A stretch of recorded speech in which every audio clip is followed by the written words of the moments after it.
Kaidah yang ke-7 dari kaidah Naqsyabandiyah yang coba kita review dari awal.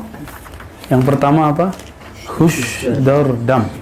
Berarti menjaga nafas, dari nafas ke nafas selalu ingat Allah. Yang kedua, nazar berqadam, menjaga pandangan supaya tidak cenderung kepada dunia, ya. Maka dibuat simbolnya menggunakan khirqah, kain itu simbolnya. Yang berikutnya safar dar watan, melakukan rihlah mencari guru, lalu khidmat dan bersohbat, ya. Kalau orang cari guru mudah, tapi yang mau bersohbah, yang mau berkhidmat itu nggak banyak. Malah banyak murid yang merasa terbebani oleh gurunya, takut dibebani, takut nanti nyusahin hidupnya. Nah, itu belum sah safar dar watannya, ya. Tapi tenang aja, syaikhuka man la yut'ibuka, kata Imam Al-Mursi, diulang kembali oleh Imam Mu'tail As-Sekandari. Gurumu itu tidak akan pernah membuat kamu merasa dibebani. Justru kamu senang diberi beban. Itu guru. Berarti udah ketemu gurunya kalau sudah ketemu orang begitu.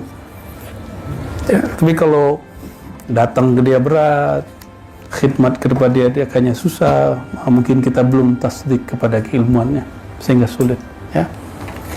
Ini khawatir nanti terganggu pekerjaannya, terganggu waktunya. Yang ada kita yang ganggu guru, bukan guru yang ganggu kita, ya. Jangan salah, ya, jangan keliru. Ini safar dar watan. Berikut khalwah dar anjuman. Nah, maka berkhalwat dalam keramaian. Kalau khalwat di surau biasa, sudah punya tempat khalwatnya. Nah, namun dituntut, kenapa zikirnya zikir khafi? Supaya nanti dalam keramaian, dalam kesibukan harian, dalam kesibukan bekerja, berbisnis, berusaha, tetap hatinya terkoneksi kepada Allah Subhanahu wa Ta'ala. Itu namanya khalwat dar anjuman.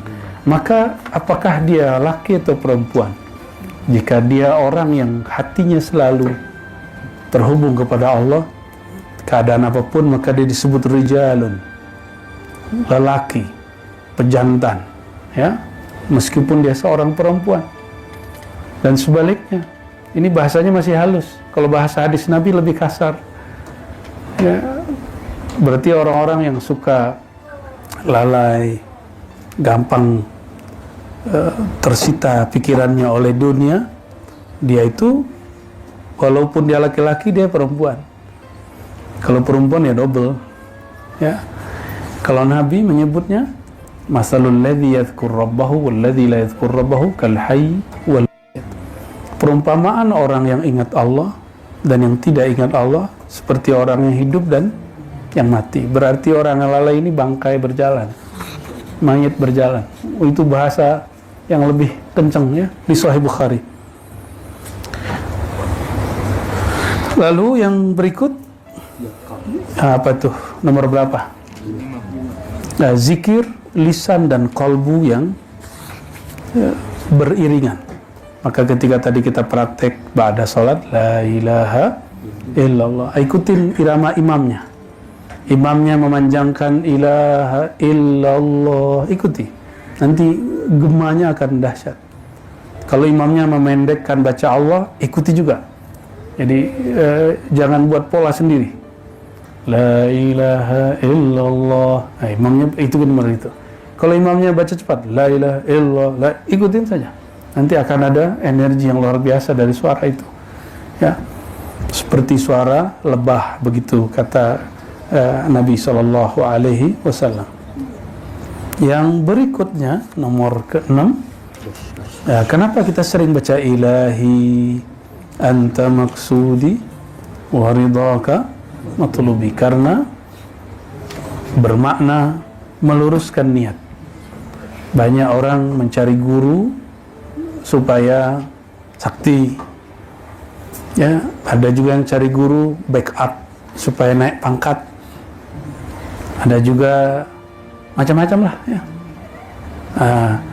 Kalau sudah ketemu kaidah ini, hilang itu semua. Dia berguru murni karena ingin mengenal Allah Subhanahu wa ta'ala, bukan karena ingin mencari backup dunia.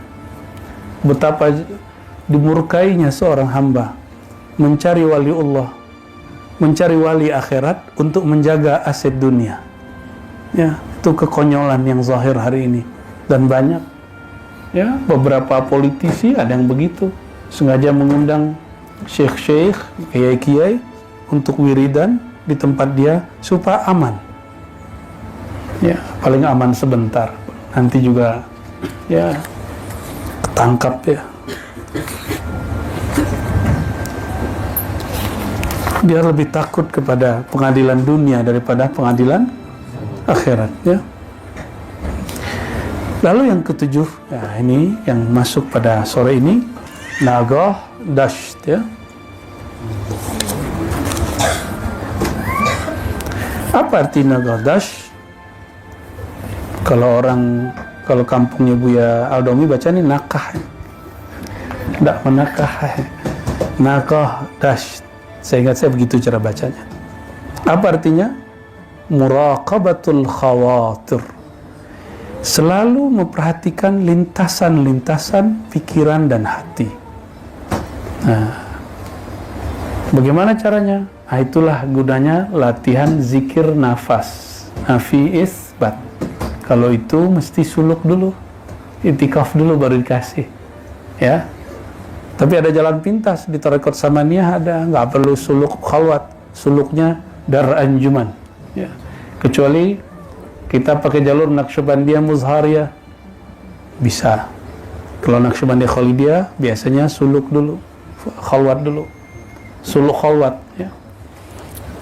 Tapi kalau ada guru yang dia berijtihad, mungkin muridnya tidak mungkin dapat cuti, tidak mungkin dapat libur, tapi muridnya mau berkomitmen mujahadah, ya bisa-bisa aja diberi di luar khalwat.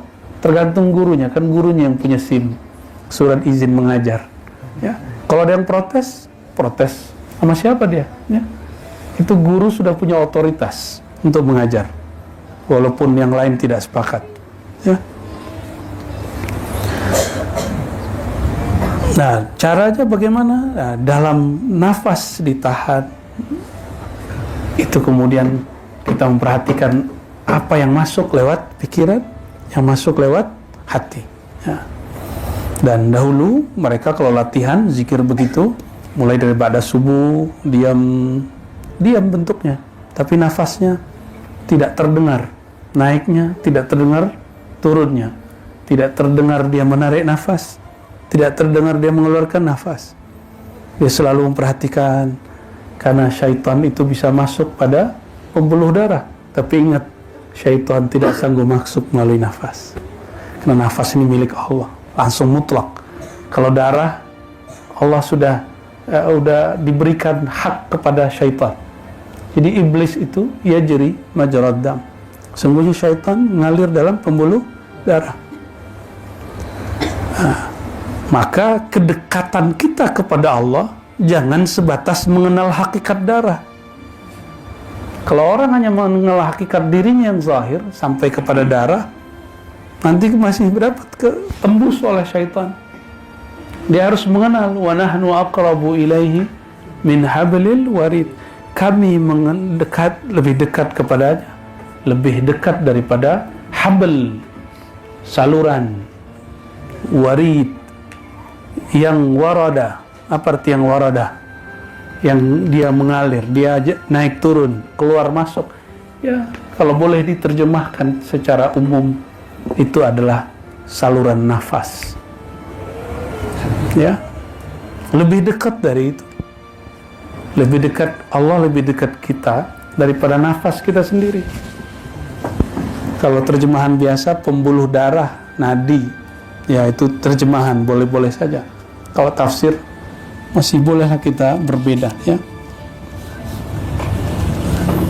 Nah, mereka biasanya menjaga qalbunya, yahfaz al-qalba an khudurir aghyar min tulu'il fajri ila dhahwatil kubra ala wajhin takunu al-quwwatul mutakhayyilah fi tilka al-muddah ma'zulatan 'anil amal, dan selanjutnya. Jadi Di caranya mereka membaca satu kalimat zikir yang diajarkan gurunya lalu dijaga. Ini sebenarnya kurikulum antum sekarang yang lagi latihan sebagian 70% kan itu. Yang masih lataif, jangan cemburu dengan wirid orang lain. Itu hanya sekedar latihan. Ini tujuan zikir itu hanya ingat. Bisa orang ingat lewat lataif, bisa ingat lewat nafi isbat. Yang penting ingatnya, bukan tekniknya. Ya, jadi kalau teman kita sudah tahlil, sudah nafi isbat, kok saya masih lataif? Gak ada masalah. Ini Imam Alauddin hanya mengamarkan ilahi anta maksudi, nggak pakai nafas, nggak pakai ini, pakai baca aja. Bertahun-tahun, nggak ada masalah, dia nggak protes. Tapi murid sekarang kan manja-manja, ya minta-minta. Ya, masa saya belum diberi gitu. Kalau dulu nggak ada begitu. Dulu orang ngamalin zikir ismul zat, ismul jallah itu bisa 6 tahun. Hanya nama Allahnya, satu titik kolbu. Wah, sekarang kalau sudah 10 hari mesti nambah. Oh, bahkan kalau itikafnya cuma 10 hari, 3 hari udah minta nambah gitu. Seperti sekolah negeri aja, sekolah swasta. Kita nggak begitu. Kurikulum ini bukan untuk diotak-atik seperti itu, ya. Barangkali itu sebabnya kenapa zikir-zikir kurang bernatijah. Kurang bernatijah, apa arti natijah? Berbuah, berhasil. Karena mengejar target. Biasa aja, ya. Istiqomah aja. Pulang nanti kembali lagi zikir lataif, ya. Sekali sehari itu. Kalau nggak sekali seminggu, aduh sulit sekali ya. Sekali seminggu ya. Kalau khatamnya minimal sekali seminggu, tapi diisinya tiap hari, ya. Yang berikut, yang nomor berapa? Yaddash, ya. Yaddash, ya, bacanya yod. Yaddash itu al-maksud min jami'i ma sabaq. Semua yang tadi itu wa huwa ibaratun anil hudur ma'al haq. Tujuannya cuma satu. Hadir hati merasakan Allah Ta'ala ala wajhi dzauq, bukan berdasarkan analog seperti para filsuf atau ahli kalam, ahli akidah, mana dalilnya, mana analognya. Itu berdasarkan dalil akli atau nakli, tapi lebih real berdasarkan zauq. Apa arti zauq? Jadi cara merasakan Allah itu, cara mengenal Allah itu ada hissi, satu, empirik. Apa bukti Allah ada? Ada alam semesta. Nah, ini ilmu kalam namanya. Hissi dan akli. Jadi dia dari alam ini dipindahkan kepada akal. Jadi satu paket itu. Mungkinkah ada bangunan tanpa ada yang membuat? Nah, bangunan itu fisik. Lalu dibuat analog. Apa analognya? Kias. Jika bangunan ini ada yang buat, masa seperti bumi ini tidak ada yang buat? Nah, masuk kepada akal. Jadi hissi masuk kepada akli. Itu ilmunya ahli kalam, ahli akidah. Ya, paling hebat jadi singa aswaja. Ya, debat-debat mulu, Tuhan di langit, apa di aras, bertempat, apa nggak di tempat, paling gitu aja debatnya. Masih mau debat begitu? Terdebat istawa. Ya, masa lalu kita lah ya. Buya Asfi itu tukang debat dulu, sama mana? Ya, tapi kalau Buya Asfi lebih serius debatnya. Sampai dibawa-bawa ke dalam Facebook dan mimpi. Ya. Dan itu sudah banyak makan korban dari masa ke masa. Masa kita mau ngulang lagi? Nah, kami cukup pengalaman aja, sudah ngalamin itu. Sekarang udah ketemu, ternyata istawa itu bukan untuk diperdebatkan. Kata ia, tangan di Quran itu bukan untuk diperdebatkan, tapi untuk dirasakan. Nah, makanya muncul yang ketiga, zauq. Dan ini tidak mungkin kecuali jalur tasawuf. Maka saya menghimbau kepada orang-orang yang lagi sibuk mempersiapkan dirinya jadi singa aswaja, udah cukup, ya. Antum pelajari ilmu zauq. Ya. Ujungnya nanti qaswatul qalb. Debat-debat itu ujungnya nanti keras hati. Mesti belajar ilmu zikir kepada ahlinya. Ya. Biar nggak sibuk lagi sama orang. Jadi debat itu sibuk sama orang. Kalau zauq kita sudah sibuk, ternyata mengalahkan diri sendiri aja nggak kuat. Duduk sebentar, coba ustadz loh, duduk sebentar kalah sama yang awam. Ini terbukti di surau ini, yang ustadz, yang tamatan pesantren, tamatan sekolah Islam, kalah sama yang umum. Ini surau ini saksinya. Ya, awal-awal hari apalagi ya hari ketiga udah mulai sama. Ya, kok kalah gitu? Berarti benarlah yang disebut oleh Imam Ghazali itu, Fakhruddin Ar-Razi dan sebagainya. Jadi mereka ketika menyesali dirinya dulu suka berdebat itu ketika sudah masuk ke tasawuf, bukan kembali ke kelompok yang suka debat lagi. Ya, nggak usah kita sebut lagi kelompoknya, nanti marah lagi dia. Nah, masuk ke dunia ruhani, zauq itu tempatnya di kolbu dan ruh. Kalau qiyas tempatnya di akal. Kalau empirik tempatnya pada indera yang 5. Nah, ini sudah masuk kemana? Zauq itu masuk ke dalam kolbu. Zauqnya kolbu itu belum selesai, masih ada zauqnya fuad. Orang kalau sampai pada zauqnya fuad, Allah kasih dia penglihatan alam lain.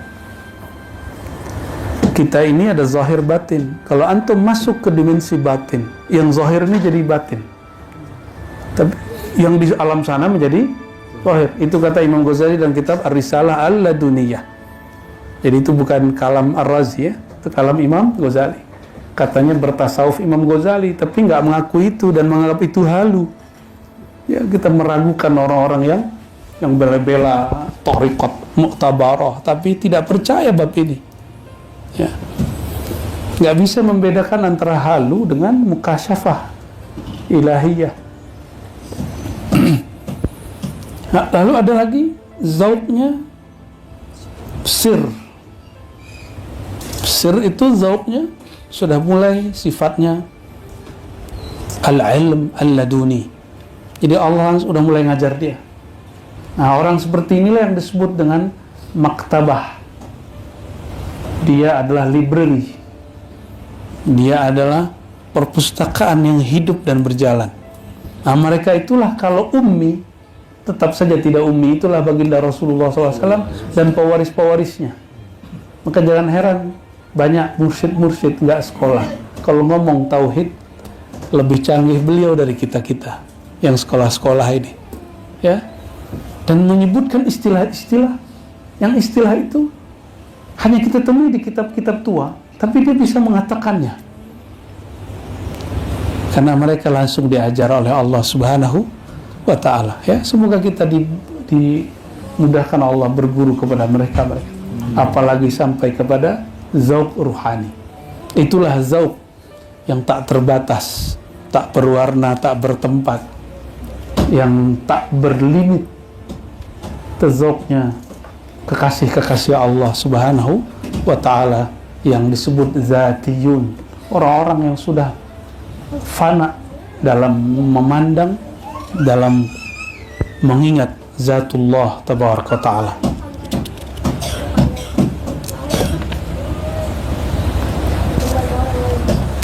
Nah, lalu ada yang disebut wukuf zamani. Sudah berapa? Wukuf zamani. Ini sudah dijelasin sama Buya dulu ya? Belum ya? Innal wukufa az-zamaniyya alladhi huwa halu ahli at-tariqa wa ra'su mali as-sa'irin ila 'alam al-haqiqa ibaratun an kauni as-salik waqifan ala ahwalihi fi kulli zaman annaha mujibatun lisyukri am mujibatun lil'udhri. Ya, kata Imam Bahauddin, seorang ahli tariqah, modal dia untuk masuk ke alam hakikat itu adalah waqifan ala ahwalihi fi kulli zaman. Dia dalam setiap detiknya, jika dapat nikmat baik zahir atau batin, zahir berarti materi, batin dapat natijah zikir, lisyukri, dia bersyukur. Itu sebabnya kita setiap kali selesai zikir kita sujud syukur. Itu bukan bid'ah, itu bagian dari bab al-wukuf az-zamani. Ya, ada juga yang nanya, kayaknya dulu kami suluk nggak begitu deh. Ya karena ente nggak baca ini. Udah sederhananya gitu aja udah. Ya, coba baca kitab ini. Kaedah-kaedahnya kembali hidup lagi. Ya. Katanya ingin memurnikan thariqah. Diajak memurnikan malah dianggap bid'ah kita. Ya, ya sekarepmu kata orang Jawa ya. Kalau tidak mendapatkan belum mendapatkan nikmat. Nah, kok ada orang tahu sholatnya nggak khusyuk? Mulai dia sadar, kok saya zikirnya kurang? Itu kan dia sudah mulai zikir. Jadi kalau dia belum belajar zikir qalbu, dia nggak akan pernah sadar dia itu kurang zikir. Itu sebabnya banyak orang di luar sana cukup dengan takbir-takbir sudah ngerasa suci. Cukup dengan pergerakan politik tertentu sudah merasa Islamnya paling benar. Ya. Memenangkan Allah sendiri dalam dirinya belum sanggup, gimana dia mau membela Islam? Ya, Islam itu isinya nama Allah, nama Sayyidina Muhammad SAW. Besarkan dulu nama itu di kolbu, baru takbir pakai mulut, berbuih-buih ke mulut, tapi nggak bisa menaklukkan musuh untuk apa? Sedangkan di akhir zaman disebutkan dalam hadis Imam Hakim, hadisnya Sahihul Isnad, bahwa umat Islam menaklukkan Eropa, ya, Bani Rum disebut. Itu cukup dengan takbir. Ini naklukin teman sesama beda partai aja nggak bisa, udah. Ya, udah beda fahamnya udah nggak bisa. Ya takbir kita takbir ya bingung. Ya, apa yang salah? Yang salah di kolbunya belum bertahta nama Allah. Masih ingat baginda Rasulullah SAW ketika pedang sampai di leher beliau, lagi musim perang, beliau rehat di bawah pohon. Ternyata ada spire, ada mata-mata yang sudah siap. Dia seperti ahli golok, ahli pedang. Dengan cepat tangkas, pedangnya sampai di leher baginda Rasulullah SAW. Hadis Sahih Bukhari Muslim. Apa kata dia? Hei Muhammad. Salah dia manggil Muhammad, itu masalahnya. Seharusnya dia nggak panggil Muhammad. Ya, seharusnya hoi gitu aja ya. Karena dia nyebut nama Muhammad, tubuh dia dari Muhammad. Hei Muhammad, siapa yang melindungi engkau dari pedangku itu? Ya, pedang itu tercipta dari nur Sayyidina Muhammad Sallallahu Alaihi Wasallam. Jawabannya apa? Allah. Nabi cuma jawab, Allah. Coba antum yang baca Allah belum tentu kayaknya. Belum ya? Nabi membacanya dari dalam kolbunya. Karena dirinya bergetar, getaran itu pasti memantul kepada kolbu orang yang hantam dia. Pertama baca Allah, itu pedang langsung jatuh. Diambil lagi, todong lagi, tapi kekuatannya sudah melemah. Ditanya lagi seperti itu, jawaban Nabi sama Allah. Tuh, yang begitu tuh kekuatannya, langsung dia jatuh lagi. Ulang lagi yang ketiga, Nabi ambil, dibalikin. Sekarang kamu siapa yang melindungi? Langsung syahadat. Cukup kalimah Allah. Cukup kalimah Allah. Makanya zikir ini, zikir Allah. Allah itu bukan bid'ah, bukan bab daripada zikir syaitani. Ini kitabnya ada. Kalau sitoni mungkin ya, yang bilang syaitani, yang bilang bid'ah berarti dia nggak update ya, nggak update. Kita sudah banyak bahas bahwa zikir Allah, Allahu itu bukan bid'ah ya, itu sunnah malah. Nah, di sini al-wukuf zamani ini puncaknya nanti adalah seseorang itu sampai kepada thariqah muhasabah. Itu disebut wukuf zamani. Maka sebelum tidur ya, jangan langsung tidur. Ingat dulu hari ini sudah salahnya apa dan minta ampun kepada Allah. Kalau pernah nyakitin orang, doa, ya Allah, tolong sampaikan maafku kepada kolbunya. Aku belum sempat minta maaf. Pernah begitu gak? Ya? Atau tidur dalam kebencian. Itulah tidur yang paling melelahkan. Orang yang tidur dalam kebencian, dalam kelalaian, tidurnya akan menyiksa. Bangunnya tidak segar.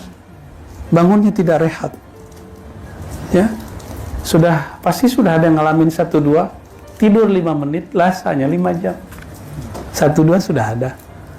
Ya, yang belum bingung maksudnya apa itu. Ada yang tidur 5 jam, rasanya 5 menit. Di sini di khalwat ini pasti ngerasain. Ya, 1-2 adalah.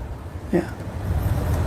ngantuk ya, dari jam 11 digeber terus baca 1 juz ya, habis itu langsung sholat ya, habis itu khataman, habis itu tawajuh, hajar lagi pakai sholawat.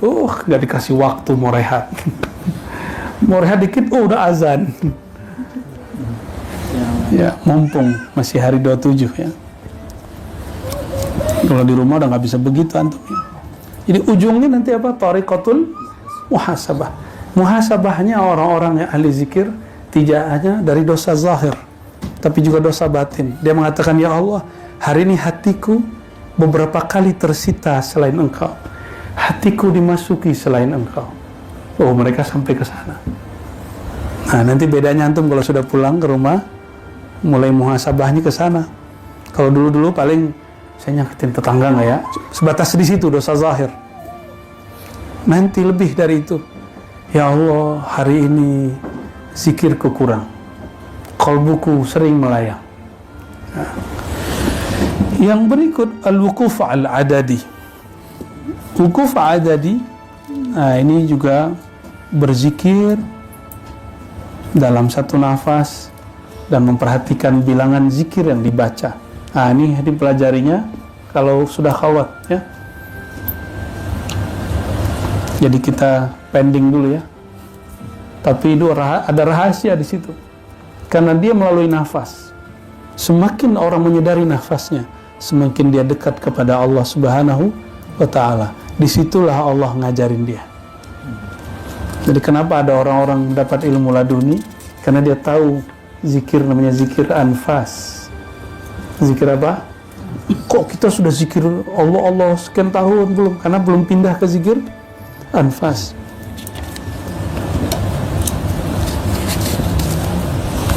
Maka nanti ada namanya yang disebut Imam Ghazali ilmu laduni. Apa arti ilmu laduni?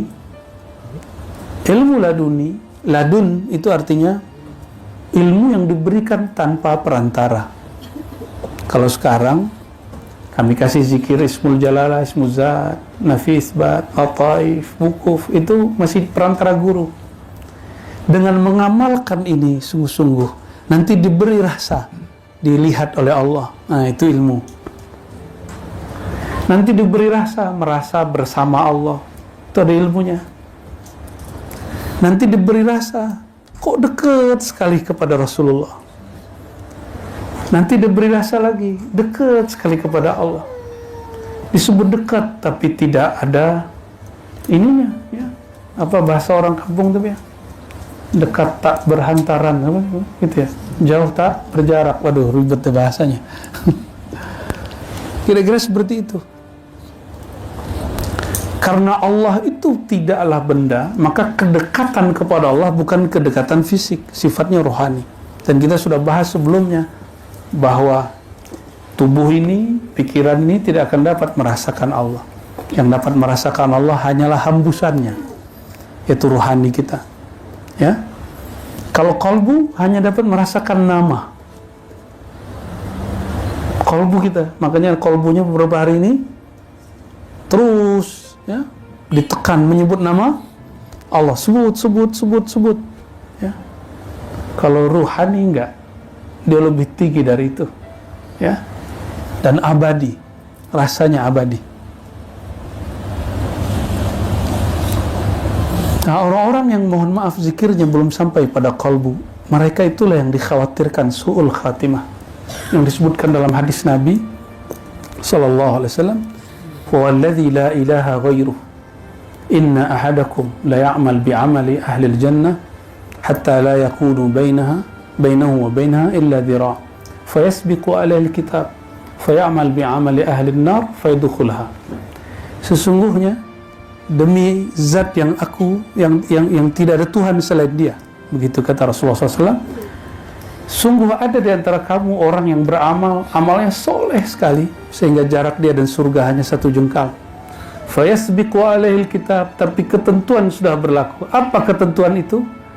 Orang yang zikirnya tidak sampai tembus ke dalam kalbu, nanti di akhir hayatnya ketika tubuhnya kejang, sakarat, Kalbunya kosong menyebut nama Allah, walaupun sudah baca ribuan kitab, walaupun sekolah tinggi, walaupun haji 1000 kali, kalau nggak sampai dia berhaji dengan kalbunya, sholat dengan kalbunya, zikir dengan kalbunya, zakat dengan kalbunya, semua harus menyertakan kalbu, maka yasbiqu alaihi kitab. Apa yang ditetapkan Allah? Innal a'mal bil khawatim, innamal a'mal bil khawatim. Amal itu tergantung ujungnya. Jika ini nggak sampai kepada ujung diri, yaitu kalbu, maka di ujung hayat pun juga sama. Itulah kenapa terjadi ada orang katanya kiai tapi susah meninggal, ada orang katanya ustadz tapi nggak bisa baca la ilaha illallah Allah sebelum wafat. Ya, pernah dengar? Jangan-jangan pernah lihat. Ya, dulu musuh dari Syekh Mukhtar Angkulakwang namanya, pendiri Madrasah Tarbiyah Islamiyah, mengalami itu. Ya, mendebat, mencaci maki orang-orang ahli zikir, menghina. Padahal sudah ada kesepakatan kalau kalah debat tidak akan menghina, tetap dia menghina. Beberapa bulan sebelum wafatnya, lari-lari tengah pasar nggak pakai celana. Hilang kesadarannya. Ya, mau begitu? Ya, maka harus ada kesadaran qalbiyah. Nah, kesadaran qalbiyah itu nanti kalau antum lagi mengalami goncangan hidup luar biasa atau sakit luar biasa, badan sudah lunglai, nanti yang bekerja qalbu bil alih. Tenang aja, ya. Maka sakratul maut, sakrah artinya mabuk, mabuknya mati, yang bisa menenangkan cuma tenangnya qalbu. Maka dari sekarang qalbunya betul-betul dilatih terus menyebut nama Allah. Ini antum nggak akan bisa beli itu nama Allah, beli ke Allah, benar nggak? Itu nama pencipta langit dan bumi. Nggak bisa kita beli. Saya sekolah pun bertahun-tahun nggak bisa menggambarkan, mencapai hakikat nama Allah itu. Hanya dia yang tahu hakikat namanya. Ini namanya udah cukup. Ya.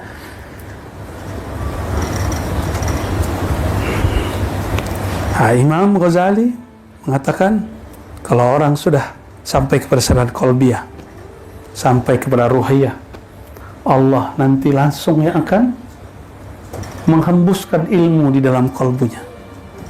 Jika syaitan mewahyukan was-was ke dalam kalbu pengikut-pengikutnya, masa Allah tidak? Kan di Quran kan ada kalimatnya, la masa atau massa, masatu ta'ifah, ya, disentuh oleh sekelompok syaitan, ya. Juga ada waswasa, ada auha, syaitan mewahyukan, benar nggak? Oh, itu syaitan tingkat tinggi. Orang yang diwahyukan syaitan namanya wali syaitan. Mirip-mirip laduni, tapi al-laduni asy-syaitaniyah. Ya, langsung diajar iblis. Bisa tahu yang aneh-aneh. Tapi penciriannya satu. Iblis itu sempat berzikir, maka dia tahu beberapa ilmu zikir. Nah, berarti kalau sudah zikir belum tentu tenang, ya. Mesti ada ma'rifatul mazkur, mengenal siapa yang kita zikirkan. Nah, itu yang wajib dipelajari, ya, mengenal siapa yang perlu yang kita, ya. Ini dari dulu suluk kholwat begitu-gitu aja. Apa yang beda? Ma'rifat yang beda. Ma'rifatnya harus nambah. Yazid, mesti bertambah, jangan berkurang. Dan yang terakhir al-wukuf al-qalbi. Wukuf berarti tetap, qalbi berarti pada qalbu. Wukuf pada qalbu, ya. Ada dua makna kata beliau. Pertama, kaunu qalbi dzakir hadiran ma'al haq. Hati selalu hadir merasakan Allah. Bagaimana caranya? Sebut namanya, yang punya nama mesti hadir, ya. Kalau saya panggil yang hadir ini tidak dengan namanya, noleh nggak? Saya panggil Dawami dengan Daim, Daim gitu. Artinya sama loh. Nggak noleh dia. Im. Siapa itu? Ya, abadan. Ya, nggak noleh dia. Atau, oi, gitu. Semuanya gengsi kan, mau noleh dipanggil, oi, kamu siapa? Ya. Maka memanggil Allah itu mesti namanya, pasti dinoleh. Puji da'wat ad-da'i idza da'ani. Hanya Allah yang benar-benar menjawab orang yang memanggil namanya. Hanya Allah, nggak ada. Kekasih belum tentu. Apakah yang nggak dikasihi? Apalagi teman politik, apalagi teman bekerja. Dia hanya bersama kita kalau kepentingannya sama. Ada orang pertemanannya berdasarkan duit, ada yang berdasarkan teman angkatan, ada yang alumni, benar ya? Ada yang berdasarkan mazhab, ada yang berdasarkan manhaj. Tapi siapa yang pertemanannya fillah, yang disebutkan dalam hadis Nabi nanti di akhirat, ini hadis penutup kita, para nabi, syuhada, heran kok ada sekelompok orang pergerakan dia seperti pesawat, cepat, kecepatan kilat. Yaghbituhum, ya, ada yang iri kepada mereka.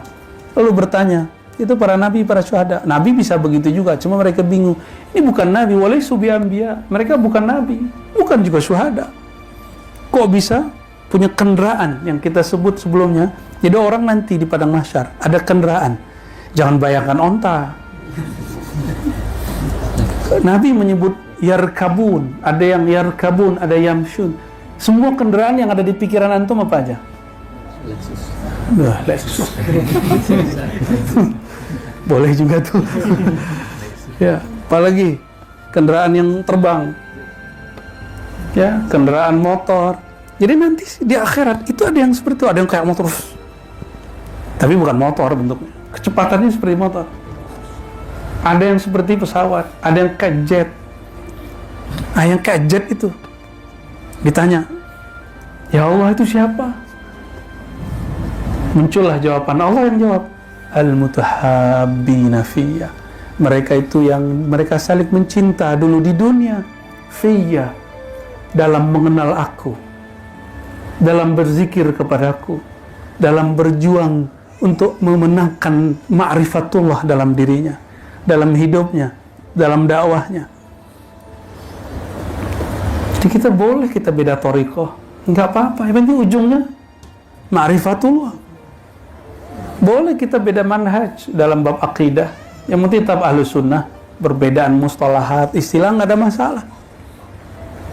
Berbeda fikih nggak apa-apa, nggak ada masalah.